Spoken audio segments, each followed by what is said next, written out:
والوں کا اس سے بھی برا حال ہے، سود خور بھی آ کر ان کو گالیاں دیتا ہے۔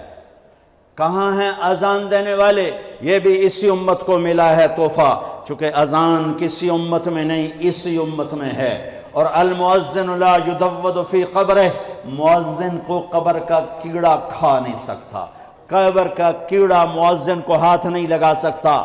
بڑے بڑے صالحین کو کھا جاتی ہے قبر کی تپش، گرمی، حرارت، مؤذن کو قبر کی مٹی ہاتھ نہیں لگا سکتی، مؤذن کو قبر کی تپش ہاتھ نہیں لگا سکتی، قبر کا کیڑا مؤذن کو ہاتھ نہیں لگا سکتا۔ میرے رب کی حفاظت ہے، اور قیامت کے دن سب سے اونچے مقام پر ہے۔ سب سے پہلے اللہ ابراہیم علیہ السلام کو کپڑے پہنائے گا، اس کے بعد جناب رسول اللہ صلی اللہ علیہ وسلم کو کپڑے پہنائے گا، پھر تمام انبیاء کو کپڑے پہنائے گا، اور پھر مؤذن کو کپڑے پہنائے گا۔ علماء بھی بعد میں، شہداء بھی بعد میں، صالحین بھی بعد میں۔ ہاں، مؤذن اذان دینے والے کو اللہ کپڑے پہنائے گا۔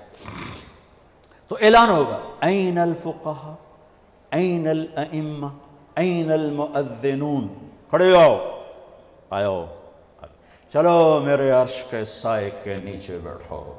ان کے لیے ممبر بچھائے جائیں، ان کے لیے کرسیاں بچھائی جائیں۔